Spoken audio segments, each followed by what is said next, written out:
सारसकणा विधायक भादव हांसदा गाड़ी दुर्घटनाग्रस्त होईछि। गाड़ी धक्कारे दुई जण गुरुतर आहत होइछन्ति आ दुर्घटना परे विधायक और चालक गाड़ी छाड़ी दौड़ी पलाइछन्ति। नहीं असंतोष प्रकाश पाइथिबा बेले स्थानीय लोक माने रास्ता अवरोध करिसन्ति।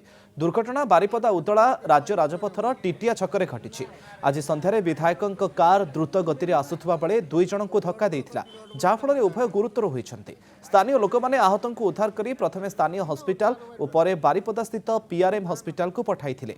तेबे दुर्घटना घटाइबा परे विधायक और चालक चंपट मारिबाकु नै असंतोष प्रकाश पाइछि। स्थानीय लोक माने उत्त्यक्त होई उदला बारिपदा रास्ता अवरोध करथिले आ दीर्घ 3 घंटा परे रास्ता रोक प्रत्याहार होइछि।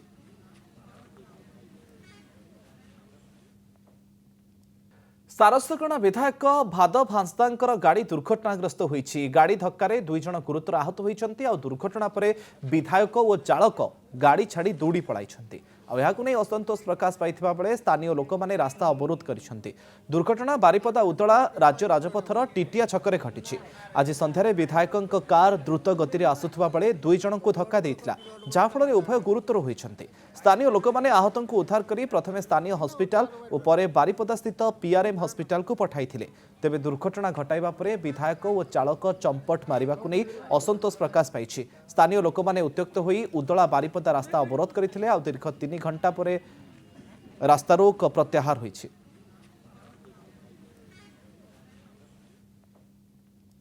सारसकणा विधायक भादव हांसदा गाड़ी दुर्घटनाग्रस्त होईछि। गाड़ी धक्कारे दुई जण गुरुतर आहत होइछन्ति आ दुर्घटना परे विधायक और चालक गाड़ी छाड़ी दौड़ी पलाइछन्ति। नहीं असंतोष प्रकाश पाइथिबा बेले स्थानीय लोक माने रास्ता अवरोध करिसन्ति। दुर्घटना बारिपदा उदला राज्य राजपथर टिटिया छकरे घटिछि। आज संध्यारे विधायकक कार द्रुत गति में आसुथिबा बेले दुई जणको धक्का देइथिला, जा फଳରେ उभय गुरुतर होइछन्ति। स्थानीय लोक माने आहतंकु उद्धार करी प्रथमे स्थानीय हॉस्पिटल और परे बारिपदा स्थित पीआरएम हॉस्पिटल को पठाइथिले।